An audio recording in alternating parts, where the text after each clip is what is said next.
नमो अरिहन्ताणम् नमो सिद्धाणं नमो वायरियाणम् नमो वज्रायाणम् नमो लोये सवसाहुणम्।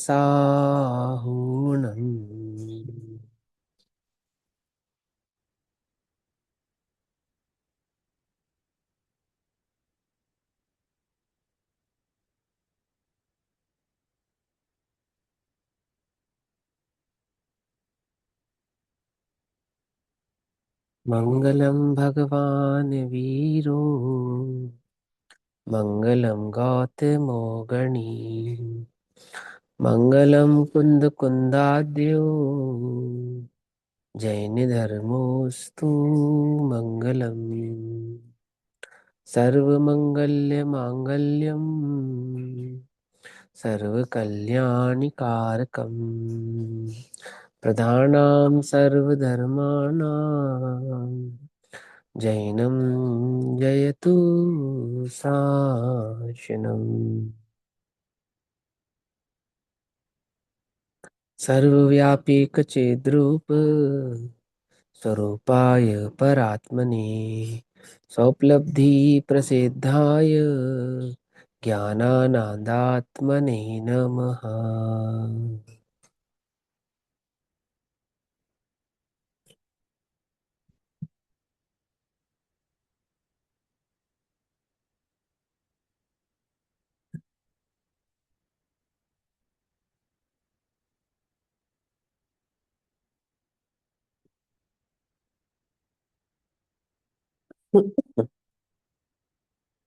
हमारा दोपहर कालीन स्वाध्याय का विषय चल रहा है श्री प्रचन सारजी प्रमागम। श्री प्रचन सारजी प्रमागम का स्वाध्याय हम सभी आचार्य अमृत चंद्र देव द्वारा रचित तत्व प्रदीपिका तथा आचार्य जयसेन देव द्वारा रचित तात्पर्य वृत्ति टीका के आधार से कर रहे हैं। भाव चल रहा है दूसरे महाअधिकार का, ज्ञेय तत्व प्रज्ञापन महाअधिकार। ज्ञेय तत्व प्रज्ञापन महाअधिकार के अंतर्गत द्रव्य सामान्य महाअधिकार की चर्चा चल रही है। द्रव्य सामान्य अधिकार में 96 नंबर की गाथा, 96 नंबर की गाथा का भाव है 250 नंबर का पेज। सब भावो ही सहावो गुणेहिं सगपज्जैहिं चित्तेहिं दवस्य सव्वकालन् उपादद्रव्यधुवत्तेहिं। सर्वकाल में गुणमय अरु है भांति भांति पर्याय स्वरूप वह उत्पाद द्रव्यमय जो अस्तित्व द्रव्य का सहज स्वरूप। ठीक, आचार्य देव ने इसमें समझाया है एक द्रव्य है और उसके स्वरूप के आधार से 5 बातें उसमें समझाई। गुण, पर्याय, उत्पाद, वय, ध्रुव। ये पांचों द्रव्य का ही अस्तित्व है। द्रव्य का अस्तित्व इन 5 से कुछ भिन्न नहीं है और इन पांचों का अस्तित्व द्रव्य से कुछ भिन्न नहीं है। द्रव्य गुण पर्याय के स्वरूप को समझाया स्वर्ण के उदाहरण से, और उसी उदाहरण को एज इट इज उत्पाद व ध्रुव स्वरूप को समझाने में भी आचार्य देव ने समझाया। स्वर्ण के उदाहरण के माध्यम से द्रव्य गुण पर्याय, द्रव्य की गुण और पर्याय, और उसी द्रव्य का उत्पाद व ध्रुव लक्षण स्वभाव है ना, या उसका अस्तित्व कहो, वह एक ही है, कुछ भिन्न भिन्न नहीं है, ऐसा आचार्य देव ने समझाया। अब इसी भाव को जो आचार्य अमरचंद्र देव ने आचार्य कुंद की 96 नंबर की गाथा पे टीका करके कहा, इसी भाव को आचार्य जयसेन देव 106 नंबर की गाथा में कहते हैं, है ना। तात्पर्य वृत्ति टीका में गाथा नंबर 96 106 नंबर की गाथा हो जाती है।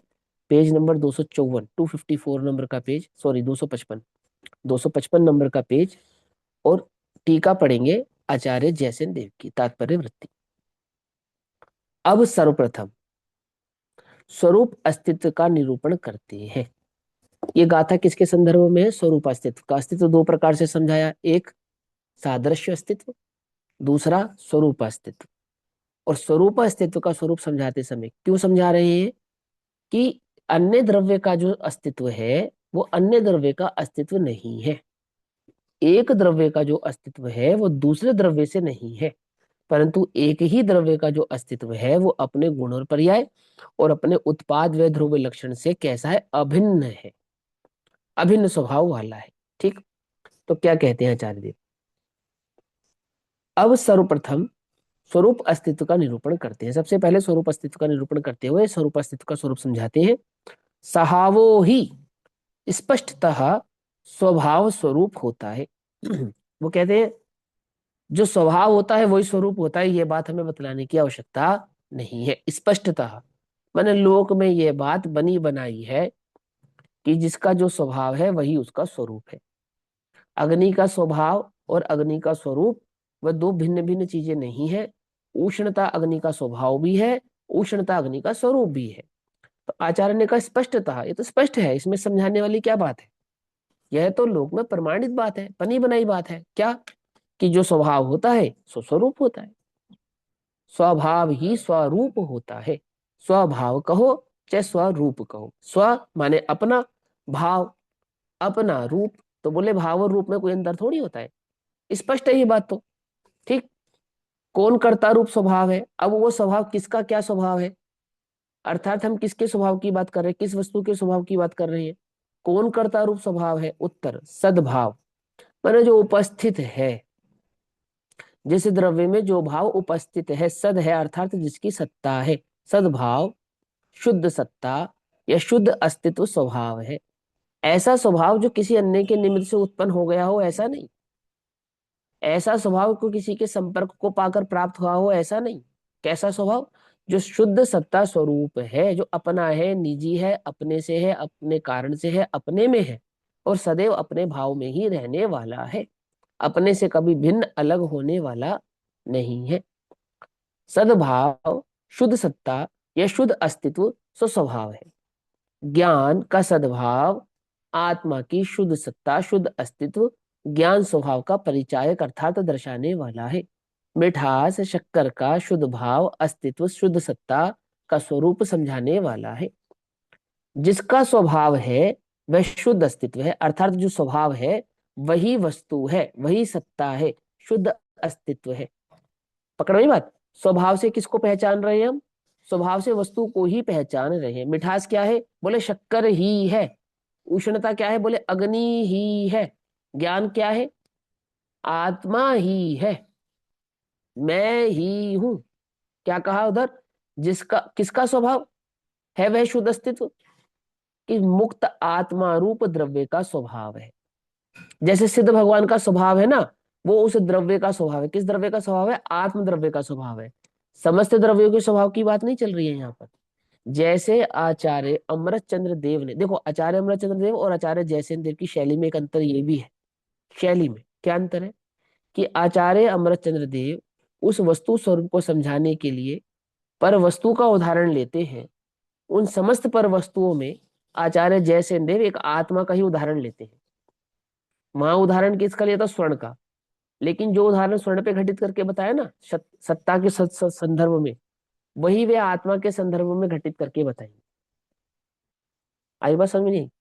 अभी एक प्रसंग आप लोग पढ़ रहे हैं ना, एक ग्रंथ पढ़ रहे हैं ना आप सुबह के समय, द्रव्य संग्रह, बृहद द्रव्य संग्रह है ना।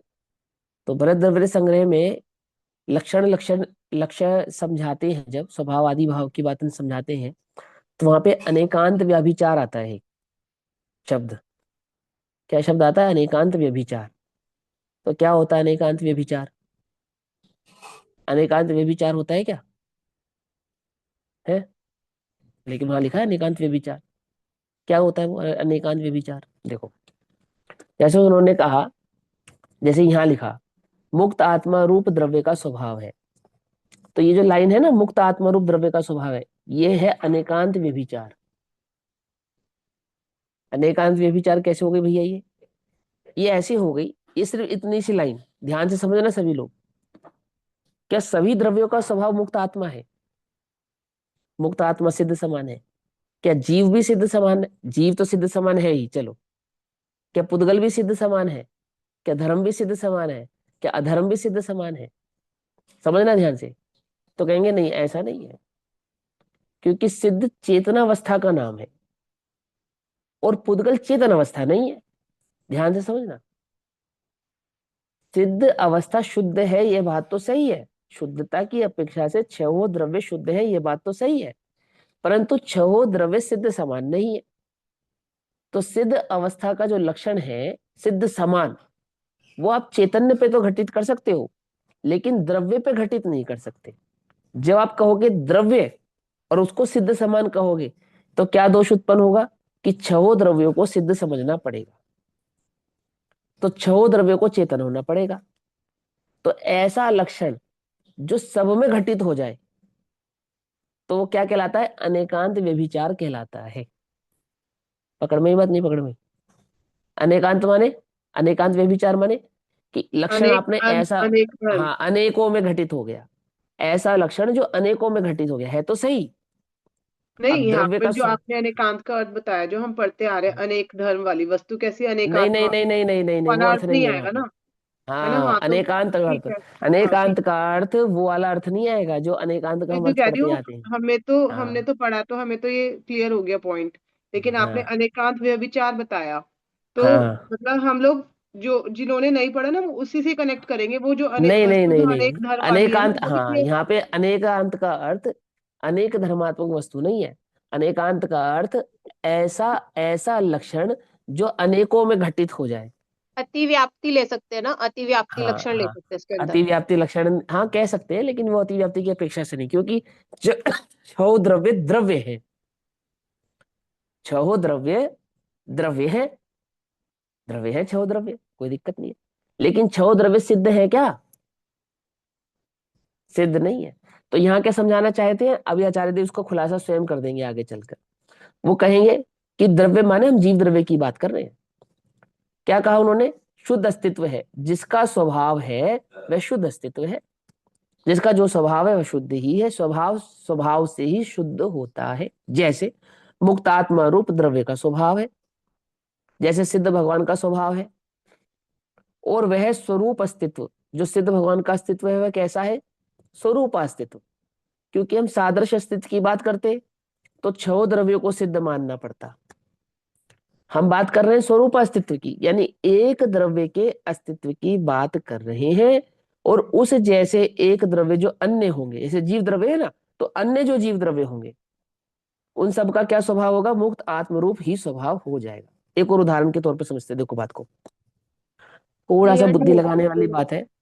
ये हाँ पॉइंट क्लियर नहीं हुआ कि मुक्त आत्मा रूप जो द्रव्य का स्वभाव है, उसको आपने कैसे घटित किया है? मतलब हाँ जो अभी आपने बताया ना, अनेकांत करके घटित किया, तो हाँ मुक्त हाँ आत्मा हाँ। यहाँ पे कैसे लिया? मतलब सिद्ध अवस्था को लिया यहाँ पे, और फिर सिर्फ द्रव्य सिद्ध का अवस्था का, स्वभाव और द्रव्य का स्वभाव क्यों लिया फिर? इसमें द्रव्य के स्वभाव में तो वो तो सभी बताया द्रव्य तो, के स्वभाव नहीं होंगे। आप बोला तो हाँ, भी मुझे क्लियर नहीं हुआ ना, मुझे कि पॉइंट वो क्लियर नहीं सिर्फ हुआ। जीव द्रव्य की बात कर रहे हैं। अगर हम यहाँ पर बोलते सादृश्य अस्तित्व, तो सादृश्य अस्तित्व कहने पर छहों द्रव्यों का स्वभाव सिद्ध समान मानना पड़ता।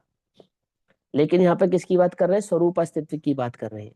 तो स्वरूप अस्तित्व की बात का मतलब क्या हो गया कि हम इंडिविजुअल किसी एक द्रव्य की बात कर रहे हैं जो अन्य द्रव्यों से अलग है। स्वरूप की बात कर रहे हैं ना, स्वरूप की। तो किसके स्वरूप की बात कर रहे हैं? स्वरूप अस्तित्व की बात तभी आएगी जब हम छह द्रव्यों में से पर्टिकुलर किसी एक द्रव्य की बात करेंगे। जब हम करेंगे सादृश्य अस्तित्व की चर्चा, तब वहां द्रव्य में भेद नहीं करेंगे। पकड़ो ही मत, जैसे हमारा ज्ञानोपयोग और दर्शनोपयोग है, तो दर्शनोपयोग सत्ता मात्र का अवलोकन करता है या नहीं करता है? दर्शनोपयोग की क्या परिभाषा है? सत्ता मात्र का अवलोकन करे सो दर्शनोपयोग। तो किसकी सत्ता का अवलोकन करता है? स्वरूप अस्तित्व की या सादृश्य अस्तित्व की? सत्ता माने अस्तित्व। तो प्रश्न क्या है कि दर्शनोपयोग के विषय, दर्शनोपयोग का विषय स्वरूप अस्तित्व है या सादृश्य अस्तित्व है? सादृश्य अस्तित्व, सादृश्य अस्तित्व है। सादृश्य। हाँ, पकड़ में आई बात? दर्शनोपयोग वो का तो विषय स्वरूप, सादर अस्तित्व है। वो ज्ञानोपयोग में चला जाएगा, स्वरूप अस्तित्व का विषय। हाँ, अब दूसरी बात, ज्ञानोपयोग का विषय क्या स्वरूप अस्तित्व मात्र है कि नहीं? ज्ञानोपयोग का विषय सादर्श अस्तित्व भी है और स्वरूप अस्तित्व भी है। अंतर समझ में आ रहा है या नहीं समझ में आ रहा है? इसीलिए आचार्यों ने, भगवान ने, केवली भगवान ने आत्मा का लक्षण दर्शन नहीं ज्ञान बनाया। पकड़ में ही बात? क्योंकि ज्ञान जिसे जानता है उसे तो जानता है ही, दर्शन जिसे जानता है ज्ञान उसे भी जानता है। ज्ञान जिसे जानता है दर्शन उसे नहीं जानता है। उल्टा नहीं पकड़ना, ध्यान से समझना, बहुत ध्यान से समझना। अविनाभावी संबंध है, तदाद में संबंध है, एक समय में दोनों एक साथ होते हैं, है ना, युगपद होते हैं। ऐसा होने पर भी दर्शनोपयोग का जो विषय है वो ज्ञानोपयोग का विषय नहीं है। ये बात क्यों समझा रहा हूं मैं यहाँ पर, कि कुछ लोगों को ऐसा लगता है कि सम्यक दर्शन ज्ञानोपयोग दर्शनोपयोग का विषय है। दर्शनोपयोग का विषय नहीं है, वो ज्ञानोपयोग का विषय है।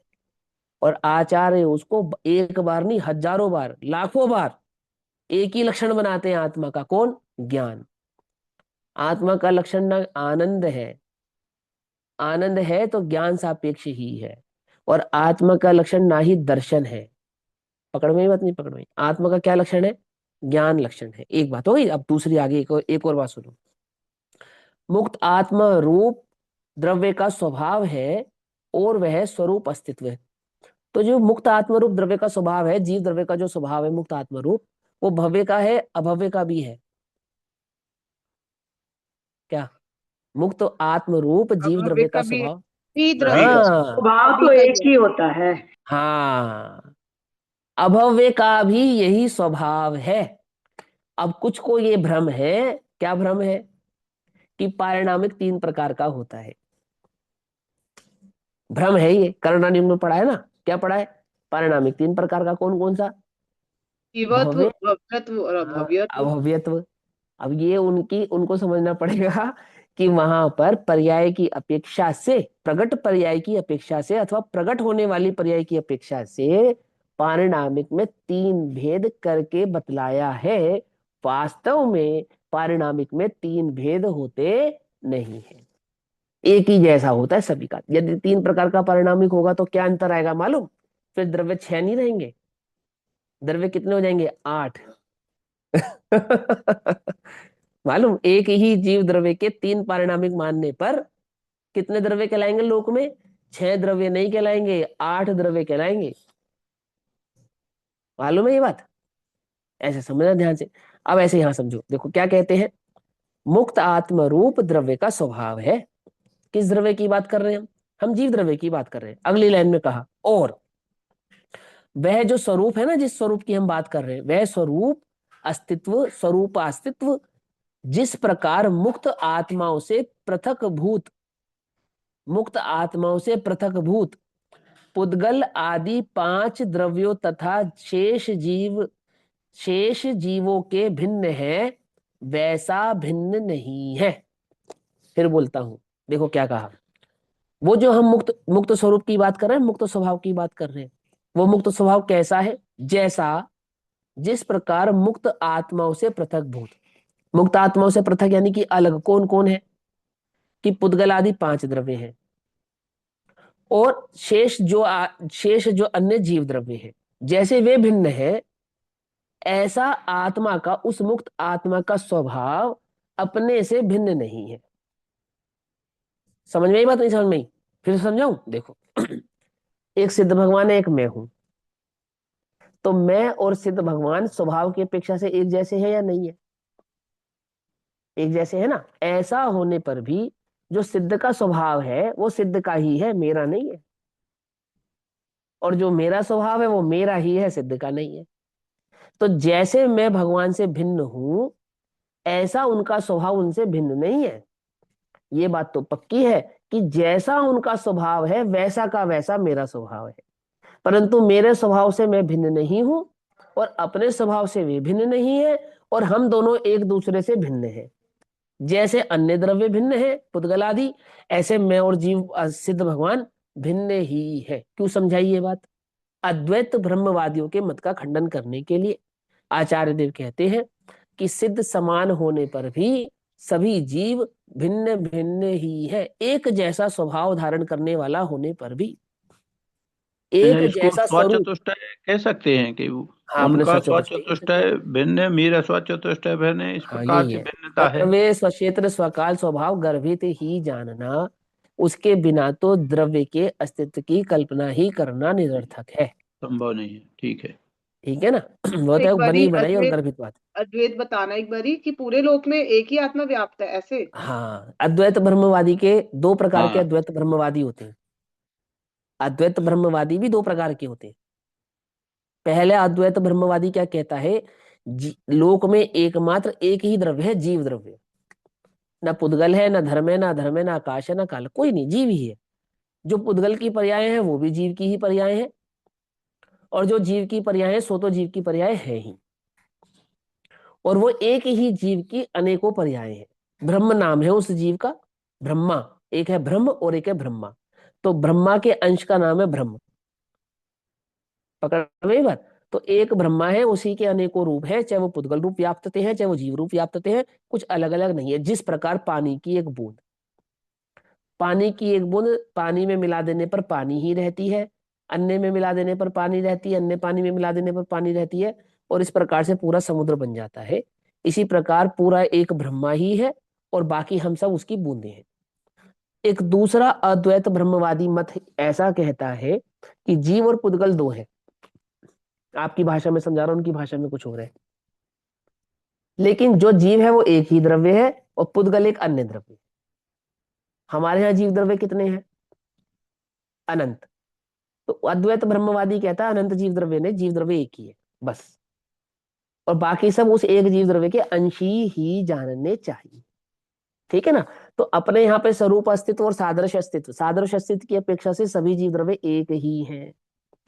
सभी जीव द्रव्य छोड़ो, पुद्गल आदि भी सभी द्रव्य एक ही है ना। लेकिन स्वरूप अस्तित्व की अपेक्षा से सभी भिन्न भिन्न है।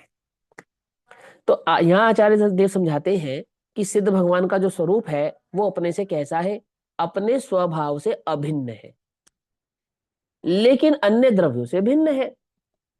सिंपल है ना। फिर क्या कहते हैं, वैसा भिन्न नहीं है। कैसा भिन्न नहीं है? जैसे परद्रव्य भिन्न है, ऐसा अपना स्वभाव भिन्न नहीं है उनका अपने स्वभाव से। हाँ नेहा दीदी बोलो। मेरा यहाँ पे जैसे लिखा मुक्तात्मा रूप द्रव्य का स्वभाव है, तो यहाँ पे हाँ, सामान्य जीव द्रव्य की बात चल रही है कि यहाँ सिद्धों नहीं, की सिद्ध बात चल रही भगवान, सिर्फ सिद्ध भगवान की।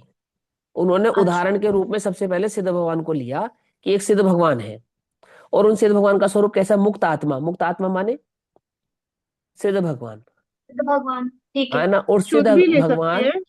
सिद्ध भगवान, हाँ, शुद्ध आत्मा कह लो, मुक्त आत्मा कह लो, एक ही बात है। ठीक है ना। उन्हीं का पर्यायवाची नाम है, सिद्ध भगवान का ही पर्यायवाची नाम है मुक्त आत्मा। तो जो सिद्ध भगवान है वो एक द्रव्य रूप है, एक द्रव्य है ना, वो जीव एक द्रव्य है ना। उस द्रव्य का जो स्वभाव है, कैसा उस द्रव्य का स्वभाव? तो मुक्त आत्म रूप है, सिद्ध भगवान जैसा है, सिद्ध स्वरूप है। और वह स्वरूप कैसा है कि उनके स्वरूप का अस्तित्व जिस प्रकार मुक्त आत्माओं से पृथक भूत, यानी उन सिद्ध भगवान से पृथक कौन कौन है? सारे पुद्गलादि द्रव्य है और अन्य जीव द्रव्य भी है। ठीक है ना। वैसा भिन्न नहीं है उनका स्वरूप अपने स्वभाव से। अपने स्वभाव से तो वे अभिन्न है, और अन्य द्रव्यों से भिन्न है।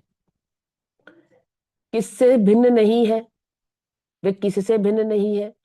वह स्वरूप अस्तित्व, अपने स्वरूप अस्तित्व से भिन्न नहीं है। समझ में ही बात नहीं? समझ में? जो उनका अपना अस्तित्व है, अपने अस्तित्व से वे क्या नहीं है? भिन्न नहीं है। देखो, इस बात पे जोर देने का सीधा सीधा लॉजिक समझ लो अपने यहाँ पे।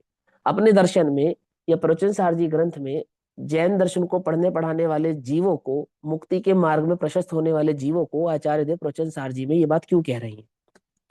आचार्य अमरचंद्र देव ने प्रवचन सारजी की रचना इसलिए नहीं की थी कि वो यूनिवर्सिटियों में दर्शन शास्त्र का विषय बन के रह जाएगा, समझना।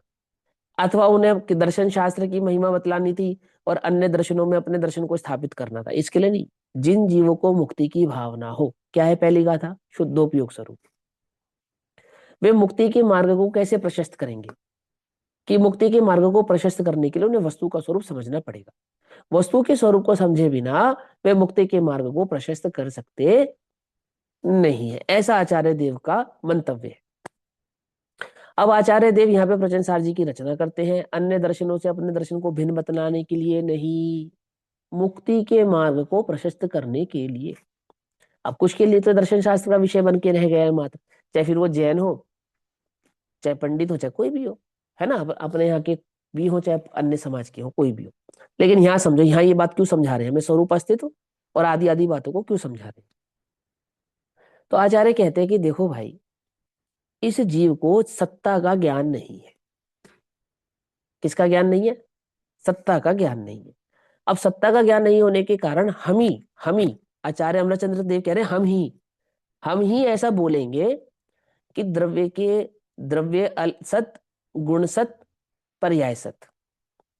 हम ही ऐसा बोलेंगे पर्याय के प्रदेश द्रव्य से भिन्न है। ऐसा बोलेंगे या नहीं बोलेंगे? हम ही बोलेंगे ऐसा, हम ही समझाएंगे ऐसा।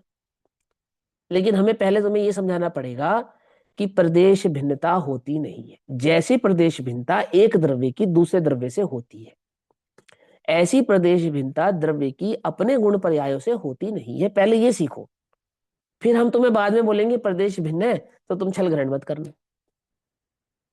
बात समझ में आ रही है? नहीं समझ में आ रही है? पकड़ में आ रही है? तो यहां क्या समझा रहे हैं कि जैसा एक द्रव्य दूसरे द्रव्य से भिन्न होता है, ऐसा एक द्रव्य अपने गुण पर्यायों से, अपने सचतुष्टि से, अपने अस्तित्व से भिन्न होता नहीं है, अपने उत्पाद व ध्रुव से भिन्न होता नहीं है। और एक बात समझो, शुद्ध पर्यायों से तो भैया हम भी अभिन्न मानते हैं। आचार्य कह रहे हैं हम अशुद्ध पर्यायों से अभिन्नता की बात कर रहे हैं। क्या कहा? आई बात समझे? हम तो शुद्ध शुद्ध का भेद ही नहीं कर रहे, हम तो शुद्ध शुद्ध पर्यायों का भेद ही नहीं कर रहे। तुम कहते हो शुद्ध पर्यायों से अभिन्न, हम कहते हैं अशुद्ध पर्यायों से भी अभिन्न। एक बात। दूसरी बात, तुम जहां कहते हो शुद्ध पर्यायों से भी भिन्न, वो भी तुम्हारे अपने मत की बात नहीं है। हमने ही तुमसे कहा है शुद्ध पर्यायों से भी भिन्न। क्या हमने कहा है तुमसे कि शुद्ध पर्यायों से भी भिन्न? ये जो तुम्हारे को इतनी ताकत आई है ना माइक पर बोलने की, शुद्ध पर्यायों से भिन्न, शुद्ध पर्यायों से भिन्न, कहां से आई ये ताकत तुम्हारे पास? हमने दी है ये ताकत तुम्हें। और सुनो, हम तुमसे क्या कह रहे हैं, अपनी पर्यायों से भिन्न नहीं होता। तो फिर आपने हमें ये क्यों समझाया पर्यायों से भिन्न? क्या हमारी मर्जी, हम समझाएंगे तुम्हें, वस्तु का स्वरूप ऐसा ही है। ऐसा ऐसा ही उसका स्वभाव है। हम जो तुम्हें बतला रहे हैं वो सुनो, हम जो तुम्हें बतला रहे हैं वो सीखो। हम माने मैं नहीं, हम माने आचार्य कह रहे हैं। क्यों? ये रहे हम मोक्ष अधिकारी, हमने वस्तु के स्वरूप को ऐसे हाथ में रखे हुए आंवले की भांति जाना है। हम जो तुमसे सिखा रहे हैं, जो समझा रहे हैं, वो सीखो और वो समझो। क्यों सीखो और समझो? क्योंकि मुक्ति का अन्य कोई और उपाय नहीं है। समझे?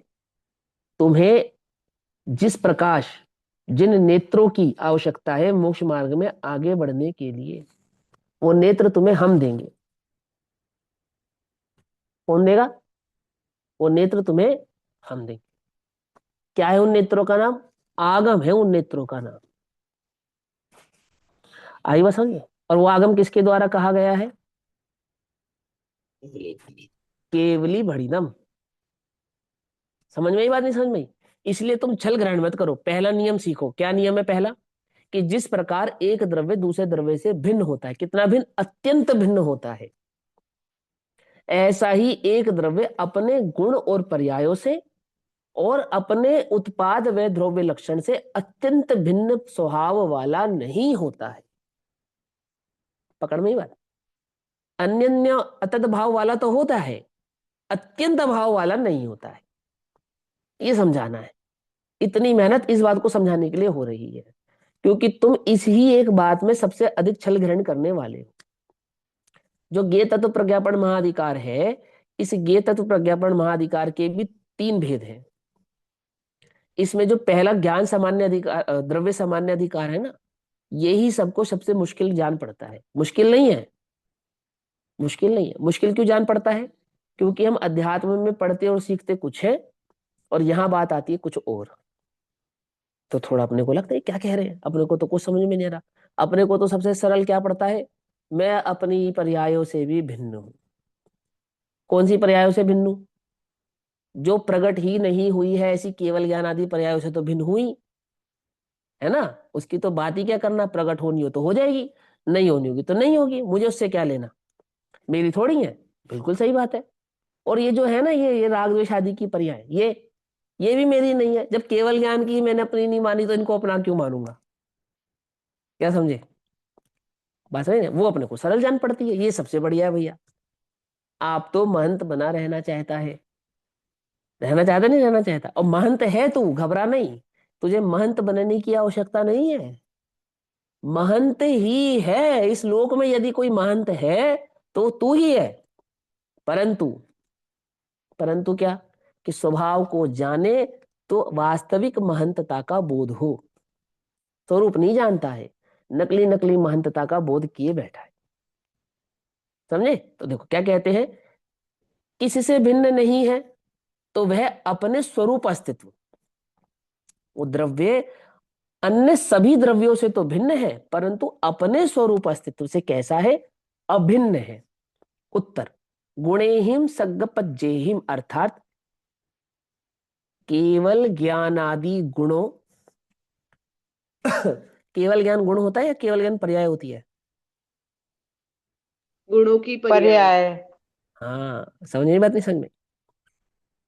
केवल ज्ञान क्या होता है? केवल ज्ञान नाम का गुण नहीं है आत्मा में, केवल ज्ञान नाम का स्वभाव है, केवल ज्ञान नाम की शक्ति है, केवल ज्ञान नाम का गुण नहीं है, ज्ञान नाम का गुण है। और उस ज्ञान नाम के गुण की जो प्रगट पर्याय की शक्ति है, जिसको केवल ज्ञान शक्ति, सर्वदर्शी और सर्वज्ञत्व कहते हैं, यहाँ पे उसको गुण कह रहे हैं। क्यों गुण कह रहे हैं? वो जिस जिस भाव को प्रकट करने वाली है ना, उसकी अपेक्षा से। केवल ज्ञान आदि गुणों और किंचित न्यून शरीराकार आदि रूप, है ना। जैसे आचार्य अमृतचंद्र देव ने क्या किया था, स्वर्ण की एक ही अवस्था में जो पीतत्व आदि पर्याय थी उसको गुण बनाया था, और आकार आदि द्रव्य पर्याय को पर्याय स्वीकार किया था। ऐसे ही यहां हमें समझाने के लिए आचार्य जयसेन देव ने क्या किया कि जीव द्रव्य के केवल ज्ञान आदि प्रगट पर्यायों को तो गुण बना दिया। क्योंकि सिद्ध अवस्था की से उदाहरण दे रहे हैं ना, तो सिद्ध अवस्था में गुण किसको बनाएंगे? ज्ञान सामान्य को तो नहीं बनाएंगे, तो वहां केवल ज्ञान को तो बनाया गुण, और सिद्ध भगवान की जो अवस्था आकार रूप अवस्था है, किंचित न्यूनाकार, उसको बनाया पर्याय, आपको समझाने के लिए। क्योंकि विषय पहले ही सूक्ष्म है और सूक्ष्म नहीं करना है, तो कैसे समझाया उन्होंने? आकार को तो डाला पर्याय के खाते में, और केवल ज्ञान आदि पर्याय को डाला गुण के खाते में। और ये आकार और गुण जिसके आश्रय से रहते हैं, उस आश्रय उस द्रव्य को डाला द्रव्य के खाते में, उस आत्मा को द्रव्य के अकाउंट में खड़ा कर दिया समझाने के लिए। ठीक, फिर कहेंगे कि अलग अलग नहीं है, एक अस्तित्व वाले हैं, ऐसा समझेंगे। तो कहते हैं जिस प्रकार उत्तर गुणेहिम, अर्थात केवल ज्ञान आदि गुणों और किंचित न्यून शरीराकार आदि रूप अपनी पर्यायों से भिन्न नहीं है। कौन? वो जो सिद्ध भगवान है, वो केवल ज्ञान आदि गुणों से क्या नहीं है? भिन्न नहीं है। और किंचित न्यूनाकार शरीर आदि आकार से क्या है? भिन्न नहीं है। तो मैं तो ये निर्णय करके पहुंचाऊं कि केवल ज्ञान आदि मैं नहीं हूं, केवल ज्ञान आदि की पर्याय मेरी नहीं है। ये तो कह रहे कि जो केवल ज्ञान आदि है वो सिद्ध भगवान से भिन्न नहीं है, हम तो कह रहे हैं हमसे भिन्न है। तो भिन्न है या नहीं है? पकड़ में आ रही बात? नहीं पकड़ में आ रही है? जिस केवल ज्ञान को तुम अपना स्वीकार नहीं कर रहे ना, तो मेरा नहीं है, मैं तो भिन्न हूं, वो कह रहे हैं वो उससे अभिन्न है। पकड़ में आई बात? नहीं पकड़ में? और स्वरूप समझाएंगे उसका, घबराना नहीं। मैं ये चोट क्यों कर रहा हूं, आप समझ रहे हो ना? ये तुम्हारे बैठ जाए अंदर में गड़बड़ ना करो इसके लिए। वह स्वरूप अस्तित्व है, वो उस एक द्रव्य का अस्तित्व है, उसका स्वरूप है। केवल ज्ञान उस जीव का स्वरूप है, किंचित न्यूनाकार उन सिद्ध भगवानों का स्वरूप है। अनंत दर्शन, अनंत ज्ञान, अनंत सुखवीर आदि रूप जो 8 भाव आदि प्रकट हुए हैं, वो उस जीव द्रव्य का स्वरूप है, उस जीव द्रव्य से कुछ भिन्न वस्तु नहीं है। जब केवल ज्ञान आदि में स्वरूप से भिन्न नहीं है, तो ज्ञान सामान्य आदि को स्वरूप से भिन्न कैसे करेंगे? ठीक है ना। लेकिन विभाव आदि पर्याय को भिन्न कहना है, स्वभाव आदि पर्याय को भिन्न कहना है, तो वो सारे भेद वहां पे आगे चल के खड़े करेंगे। तो क्या कहते हैं? वे स्वरूप अस्तित्व। वे पर्याय कैसी हैं? कौन सी पर्याय? वो जो प्रकट हुई है। उत्तर, वे पर्याय कौन कौन सी पर्याय?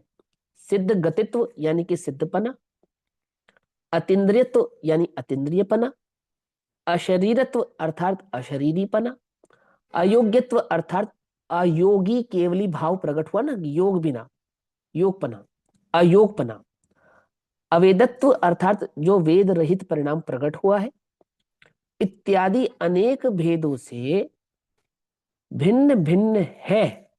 वे पर्याय कैसी हैं? अनेक पर्याय हैं। पर्याय कैसी है? अनेक पर्याय है, कोई एक पर्याय तो नहीं है। एक पर्याय का नाम सिद्ध गतित्व है, कोई पर्याय अतीन्द्रियत्व रूप है, कोई पर्याय अशरीरित्व रूप है, कोई पर्याय अयोगित्व रूप है, कोई पर्याय अवेदत्व रूप है, कोई पर्याय अन्य अन्य रूप है, केवल ज्ञानादि रूप है। वे भिन्न भिन्न है, परंतु वह स्वरूप अस्तित्व न केवल गुण पर्यायों के साथ भिन्न नहीं है। क्या कहा? अपने स्वरूप अस्तित्व से, अपने ज्ञान आदि गुणों से कैसा है? भिन्न नहीं है। कौन? वो जो पर्याय प्रकट हुई हैं वो, चाहे फिर वो किंचित न्यूनाकार रूप पर्याय हो, चाहे वो सिद्ध गतित रूप पर्याय हो, चाहे वो अतीन्द्रिय आदि आदि अन्य रूप पर्याय हो, वो अपने केवल ज्ञान आदि स्वभाव गुण और अपने जीव द्रव्य आदि भाव से क्या नहीं है? भिन्न नहीं है। पर्याय स्वरूप की अपेक्षा से भिन्न भिन्न पर्याय तो हैं। जैसे ज्ञान की पर्याय ज्ञान रूप है, दर्शन की पर्याय दर्शन रूप है, चारित्र की पर्याय चारित्र रूप है, सुख की पर्याय सुख रूप है। ऐसा भिन्नत्व तो है, वास्तव में तो उसको अन्यत्व कहते हैं, ठीक है ना। लेकिन आप भिन्नत्व से समझ लो, कोई बात नहीं। भिन्नत्व तो है, परंतु कैसा भिन्नत्व नहीं है? अपने स्वरूप या अपने स्वभाव से भिन्न नहीं है, ऐसा। वह स्वरूप अस्तित्व न केवल गुण पर्यायों के साथ भिन्न नहीं है, इसको अपितु। उदाहरण से समझा सकते हैं आप? कोई उदाहरण से समझा सकते हैं? हाँ, जैसे कह रहे, उन्होंने बोला कि एक जीव द्रव्य है, उस जी। जीव द्रव्य के पास अनंत गुण है, अनंत गुणों में अनंत पर्याय हैं, लेकिन ठीक वो है। अनंत पर्याय कैसी है? अपने जीव द्रव्य से अभिन्न है, बस इतनी सी बात है। जैसे शक्कर है, शक्कर में मिठास है, बोले हाँ, लेकिन वो मिठास शक्कर से भिन्न नहीं है। ठीक सफेदी है। है, परंतु वह सफेदी शक्कर से भिन्न नहीं है। ठीक है। आकार है, वो आकार शक्कर से भिन्न नहीं है। सुगंध है, वो सुगंध शक्कर से भिन्न नहीं है। स्वाद की अपेक्षा से रंग भिन्न है, रंग और स्वाद की अपेक्षा से आकार भिन्न है, रंग स्वाद आकार की अपेक्षा से सुगंध भिन्न है, परंतु शक्कर से चारों ही अभिन्न है। आई बात समझ में?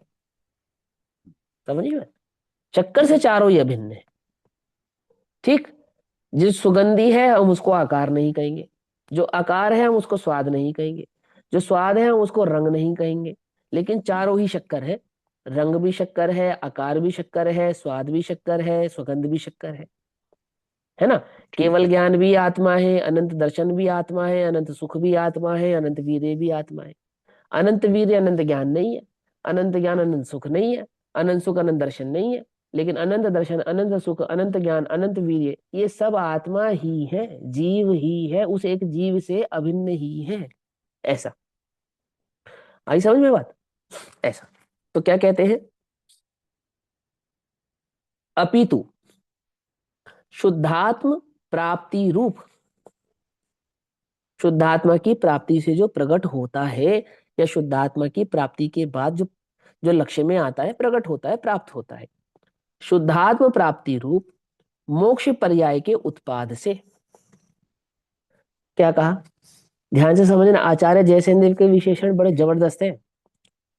शुद्धात्म प्राप्ति रूप, जो शुद्धात्मा की प्राप्ति से प्रकट होता है, अर्थात जो आत्मा की शुद्धता को प्रकट करता है। क्या कहा?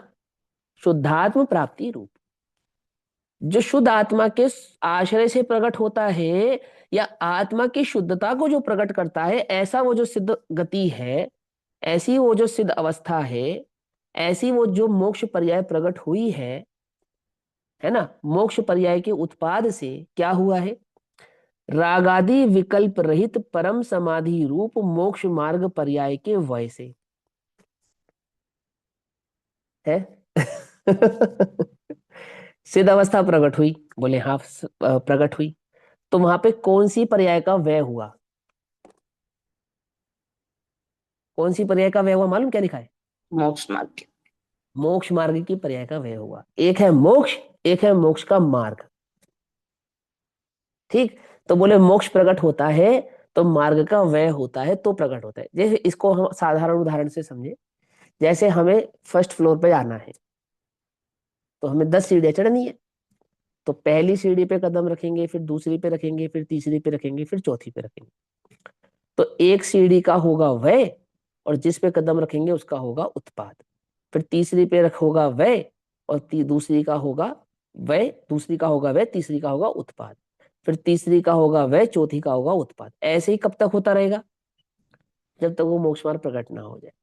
तो वो कहते हैं कि वो फर्स्ट फ्लोर पे पहुंचा, सीढ़ियों का हो गया वय और वो मंजिल का हो गया उत्पाद। ऐसे ही मोक्ष मार्ग में सिद्ध अवस्था का प्रकट होना कैसा है कि सिद्ध अवस्था का तो हुआ उत्पाद और वो अवस्था जिस मार्ग से होकर गुजरी है उस मार्ग का हो गया वय। ठीक, तो 14 गुण स्थानातीत है ना, तो 14 गुण स्थानों का तो हुआ वय और सिद्ध अवस्था का हुआ उत्पाद। मार्ग किसको कहा? 14 गुण स्थानों की संतति को मार्ग कहा। उसमें अरहंत अवस्था को भी गर्भित कर लिया। ठीक है ना, जो 14 गुण स्थानों की संतति नहीं, उसको क्या कर दिया? उसको बोला मार्ग। और सिद्ध अवस्था को क्या बोला? सिद्ध अवस्था को बोला प्राप्ति। तो क्या कहा? शुद्ध आत्म प्राप्ति रूप मोक्ष, मोक्ष पर्याय के उत्पाद से रागादि विकल्प रहित परम समाधि रूप मोक्ष मार्ग पर्याय के वय से तथा मोक्ष एवं मोक्ष के आधारभूत, मोक्ष और मोक्ष का आधारभूत कौन है? अन्वय रूप द्रव्यत्व लक्षण ध्रुव से, अर्थात जिसका कभी वय नहीं होता। याद है ना, अन्वय लक्षण किसका था? अन्वय लक्षण, अन्वय लक्षण द्रव्य का था, अन्वय लक्षण गुणों का था। द्रव्य और गुण की उस युति का नाम है ध्रुव्य। उस ध्रुव के आधार से ही मोक्ष मार्ग प्रकट होता है, उस ध्रुव के आधार से ही मोक्ष प्रकट होता है। क्या कहा? ध्रुव के आधार से ही मार्ग प्रकट होता है और ध्रुव के आधार से ही मोक्ष प्रकट होता है। पहले से चौथे गुण स्थान में ध्रुव के आश्रय से जाओगे, 5वें में, 7वें में, 8वें में, 9वें में, 10वें में, 12वें में ध्रुव के आश्रय से जाओगे। और गुण स्थान अतीत, तो वो भी ध्रुव के आश्रय से होगे। पकड़ में ही बात। तो मार्ग का जो आधार है वो भी ध्रुव है और प्राप्ति का जो आधार है वो भी ध्रुव है। आई बात समझ में? तो क्या कहा उन्होंने कि मोक्ष एवं मोक्ष के आधारभूत, मोक्ष भी ध्रुव ही है, ध्रुव स्वरूप ही है, और मोक्ष को प्रकट होने का जो मार्ग है सो वो भी, उसका आधार भी एक ध्रुव आत्मा ही है। तो मोक्ष एवं मोक्ष के आधारभूत कौन है? अन्वय, अर्थात जिसका कभी वय नहीं होता। ऐसा वो अन्वय द्रव्यत्व, द्रव्य पना है लक्षण जिसका।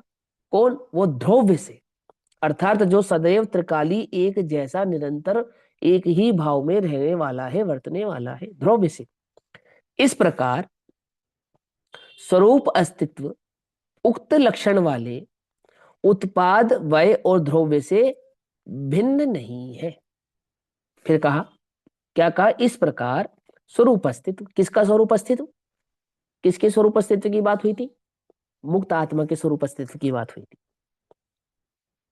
है ना? मुक्त आत्मा के स्वरूप अस्तित्व की बात करी थी ना। तो उस मुक्त आत्मा का जो स्वरूप अस्तित्व है, अर्थात उसका जो स्वरूप है वो कैसा है? उक्त लक्षण वाले। कौन से लक्षण वाले? गुण और पर्याय और उत्पाद व ध्रुव, इन लक्षणों से क्या नहीं है? भिन्न नहीं है। क्या समझाया? कि चाहे संसार में रहो चाहे मुक्त हो जाओ, उत्पाद व ध्रुव्यता तो कहीं जाने वाली नहीं है, निरंतर रहने वाली है। गुण और पर्याय के बिना द्रव्य पहचाना नहीं जाएगा और द्रव्य गुण पर्याय बिना होने वाला नहीं है। वो द्रव्य उत्पाद व ध्रुव युक्त के बिना होता नहीं है। ध्रुव के दृष्टि करोगे, पर्यायों की दृष्टि नहीं करोगे, गुण भेदों की दृष्टि नहीं करोगे तो भी मार्ग होगा, मार्ग का फल प्रकट होगा, मुक्त दशा प्रकट होगी, परंतु उत्पाद व ध्रुव्य गुण पर्याय का अभाव नहीं होगा। वह तो उसका स्वरूप ही है, उसके बिना वो कुछ नहीं है, उसके बिना वो पहचाना जाना जाता नहीं है। इतना। आगे, हमेशा ही, सॉरी, प्रश्न, उन सब से भिन्न कैसे नहीं है? किन सब से भिन्न कैसे नहीं है? गुण पर्याय उत्पाद व ध्रुव्य, इनसे भिन्न द्रव्य कैसे नहीं है? कैसे नहीं है? सुनो, हमेशा ही उस रूप रहने के कारण, किस रूप रहने के कारण? गुण सदैव रहेंगे, गुणों की पर्याय सदैव रहेगी, पर्यायों में उत्पाद व पना सदैव रहेगा, द्रव्य और गुण ध्रुव सदैव भाव से वो उस रूप ही रहेंगे। उस पना होने के कारण भिन्न नहीं है। किस कारण से उनसे भिन्न नहीं होता है? ऐसा क्या हो जाता है कि भिन्न नहीं होता? पर्यायों का भी अभाव नहीं होता है। सिद्ध अवस्था प्रकट होने के बाद तो उत्पाद व्यय की आवश्यकता नहीं है। क्यों? उत्पाद बिना का व्यय और व्यय बिना का उत्पाद कहते हैं, नहीं कहते हम? कहते ना? सही कहते हैं, गलत कहते हैं? दूसरी अपेक्षाकृत। अपेक्षाकृत। व्यय बिना उत्पाद नहीं होता और उत्पाद बिना व्यय नहीं होता। समझे? चूंकि वैसा का वैसा उत्पाद होता है, इसलिए हम व्यय बिना का उत्पाद या उत्पाद बिना का व्यय ऐसा कह देते हैं। आई बात समझ में? नहीं समझे? जैसे राग आदि कषायों का अब उत्पाद नहीं होगा, तो वो क्या हो गया? उत्पाद रहित व्यय हो गया। और केवल ज्ञान आदि पर्यायों का अभाव नहीं होगा, तो वो क्या हो गया? वो उत्पाद रहित और व्यय रहित उत्पाद हो गया। समझ में बात? उनका व्यय नहीं होगा। लेकिन उत्पाद व्यय उत्पाद व्यय उत्पाद व्यय उत्पाद व्यय का व्यय होता नहीं है, ऐसा। उससे हम ठीक। व्यवहार कथन कह सकते हैं ना, जो अभी आपने ये बताया।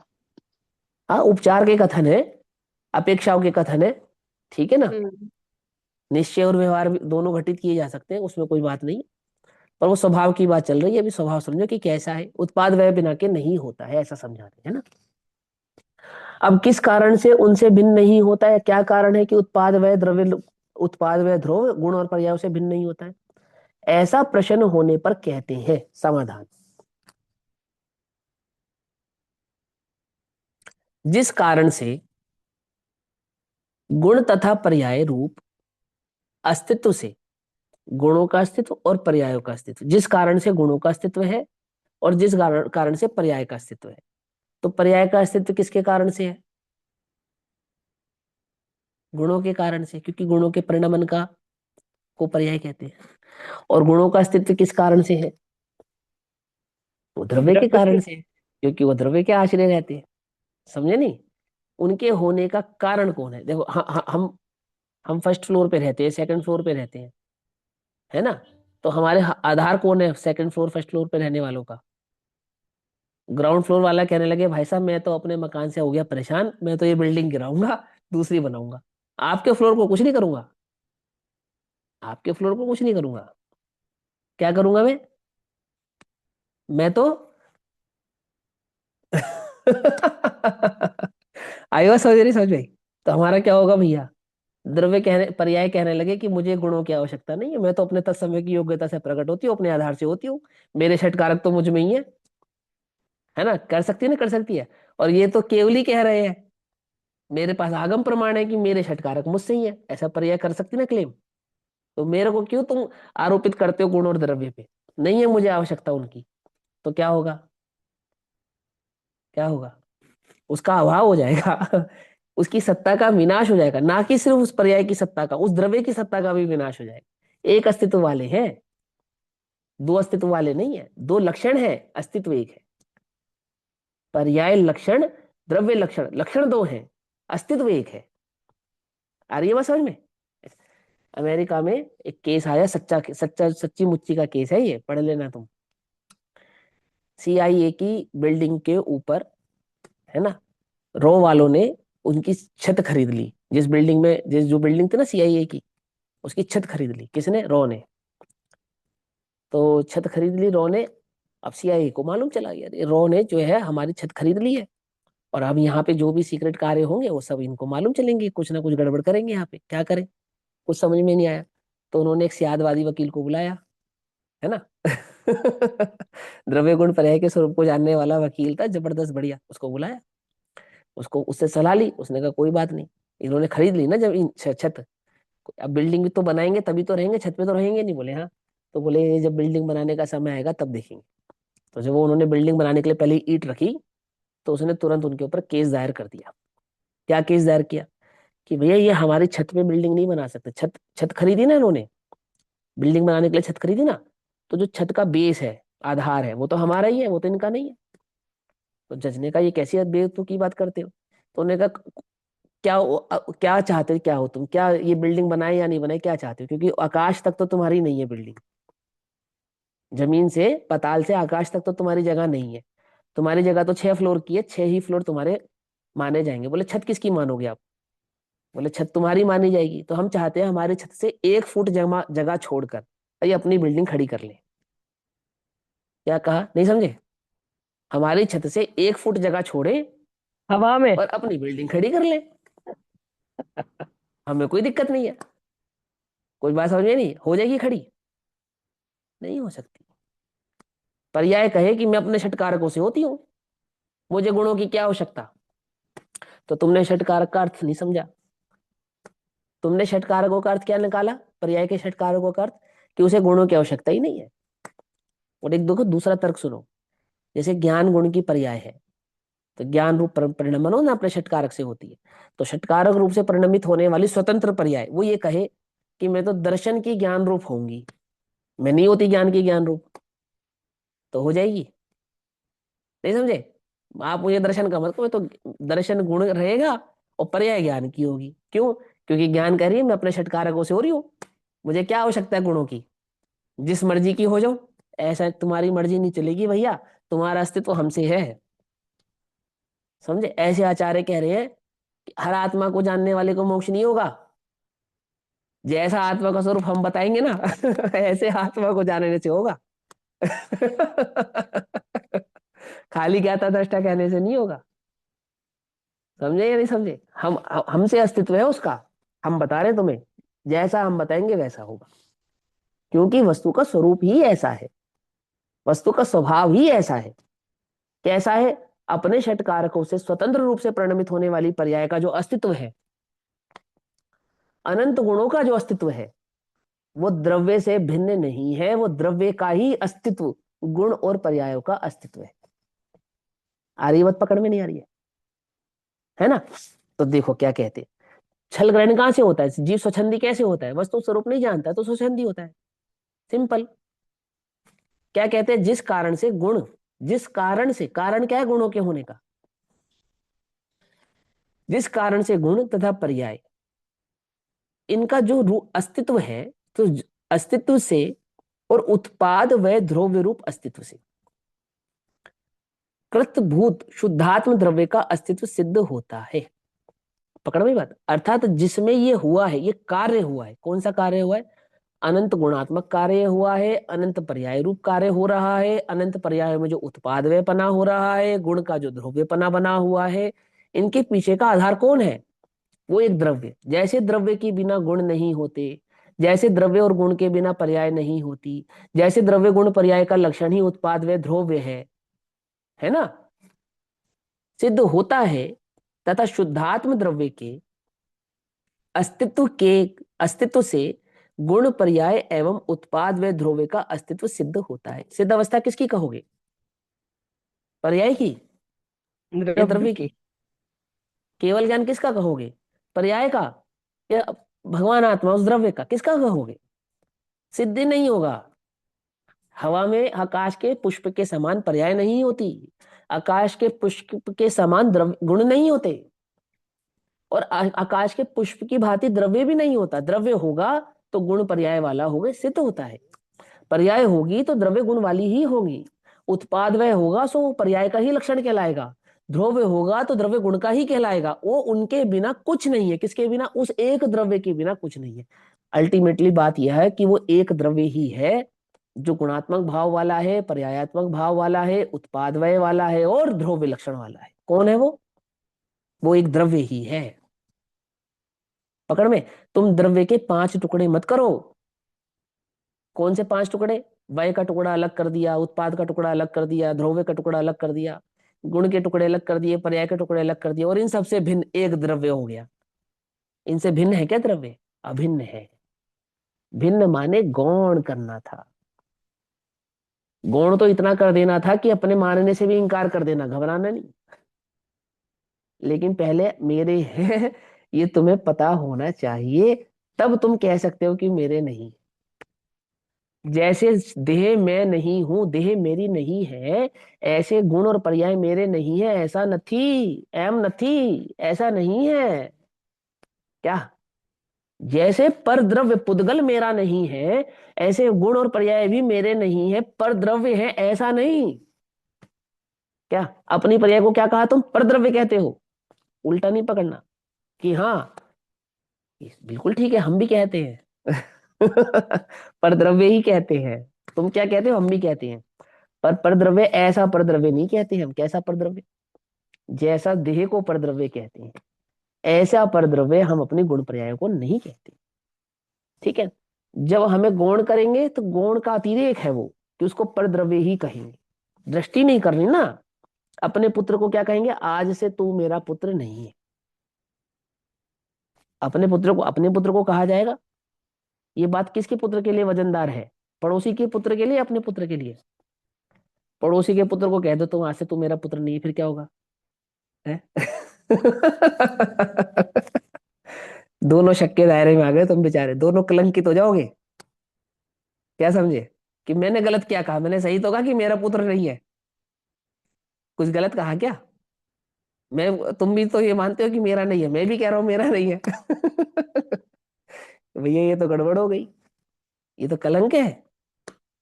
अपने को कहो तुम मेरा नहीं है, मेरे को नहीं कहना ये बात। तो क्या कहूं, मेरा है? कुछ समझ में आ रही बात तुम्हें? नहीं समझ में आ रही है? हंसी हंसी की बात है, ये बहुत सच्ची बात है। वस्तु स्वरूप को समझने ध्यान से। पहले अपना सिद्ध हुआ, उसके बाद ही पराया कह सकते हैं हाँ, कि ये पराया मेरा कह सकते हैं। नहीं हाँ। है। अब तेरा ये कहना सत्य है कि मेरा नहीं है ना? आपने इस शब्द सुने हो ना, प्रमाण के विषय को समझे बिना अध्यात्म का विषय समझ में नहीं आता। सुना है ना आपने? कि इसलिए कहते हैं। ठीक। तो अब इस तो समय हो गया, इसको पूरा करते हैं पैराग्राफ को। तो क्या कहते हैं? अस्तित्व सिद्ध होता है तथा शुद्धात्म द्रव्य के अस्तित्व से, शुद्धात्म द्रव्य के अस्तित्व से गुण पर्याय और उत्पाद व ध्रुव्य का अस्तित्व सिद्ध होता है। इसलिए वे परस्पर में भिन्न नहीं है ना? आगे वह इस प्रकार है जैसे स्वकीय अपने द्वारा किया गया द्रव्य क्षेत्र काल भाव से स्वर्ण से अभिन्न। कैसा? पितत्व आदि गुण तथा कुंडल आदि पर्याय संबंधी जो अस्तित्व है, यानी पीलापन आदि जो स्वर्ण आदि रंग है उसका जो अस्तित्व है, और कुंडल आदि जो पर्याय है उनका जो अस्तित्व है, उनका वो अस्तित्व स्वर्ण का ही अस्तित्व है। अथवा स्वर्ण के अस्तित्व से ही पीतवादि गुण है, और स्वर्ण के अस्तित्व से ही कुंडलादि पर्याय है। वह ही स्वर्ण का सद्भाव है, और वह स्वर्ण ही है। कुंडल स्वर्ण ही है, पित्वादि स्वर्ण ही है। उसी प्रकार स्वकीय द्रव्य क्षेत्र काल भाव से परमात्मा द्रव्य से अभिन्न केवल ज्ञान आदि गुण तथा कुछ कम अंतिम शरीर आदि जो पर्याय हैं, वे सब कैसी हैं?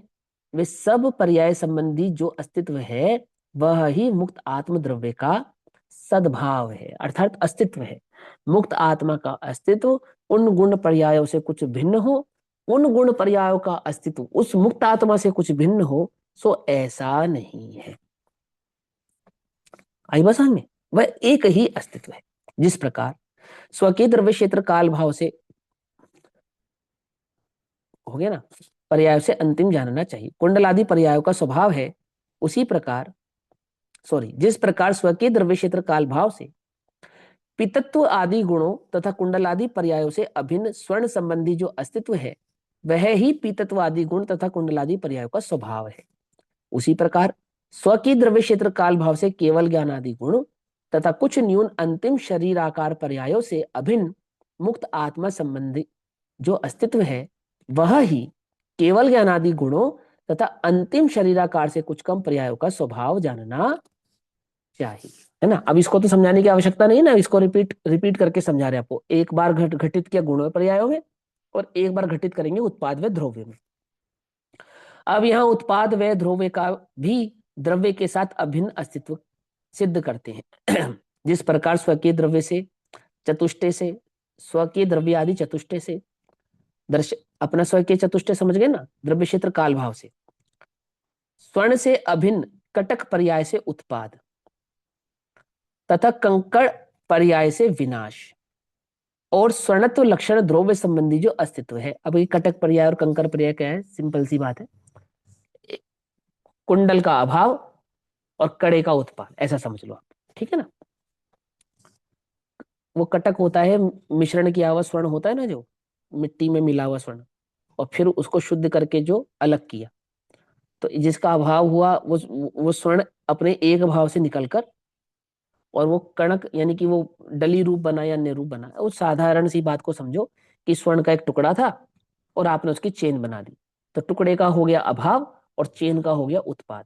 लेकिन स्वर्ण का ना उत्पाद हुआ ना स्वर्ण का व्यय हुआ।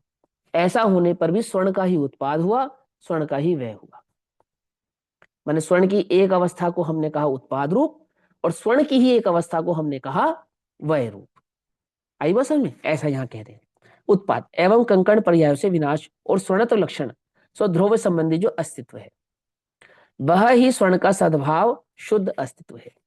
उसी प्रकार स्वद्रव्य आदि चतुष्टय से परमात्मा द्रव्य से अभिन्न मोक्ष पर्याय का उत्पाद और मोक्ष मार्ग पर्याय का व्यय और दोनों के आधारभूत परमात्म द्रव्यत्व लक्षण रूप ध्रुव्य संबंधी जो अस्तित्व है वह ही मुक्त आत्म द्रव्य का सद्भाव शुद्ध और अस्तित्व है। मतलब वो जो जब मार्ग में था ना वो भी आत्मा का ही अस्तित्व था और मार्गातीत हो गया वो भी आत्मा का ही अस्तित्व है।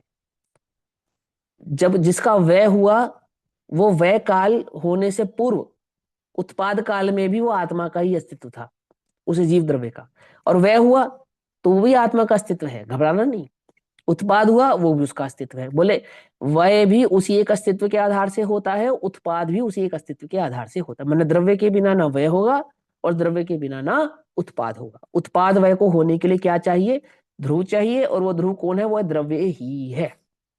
क्योंकि ध्रुव द्रव्य ही है इसलिए उत्पाद व्यय भी द्रव्य ही है। ऐसा तीन लक्षण एक अस्तित्व। जिस प्रकार स्वद्रव्य आदि चतुष्टय से कटक पर्याय का उत्पाद, कंकड़ पर्याय का व्यय और स्वर्णत लक्षण रूप ध्रुव्य से अभिन्न स्वर्ण संबंधी जो अस्तित्व है वह ही, ध्यान से समझना, कटक पर्याय का उत्पाद, उत्पाद लक्षण किसका हुआ? द्रव्य का। उसी प्रकार और कंकड़ पर्याय का व्यय, तो व्यय लक्षण किसका हुआ? वो भी द्रव्य का। समझे ऐसा?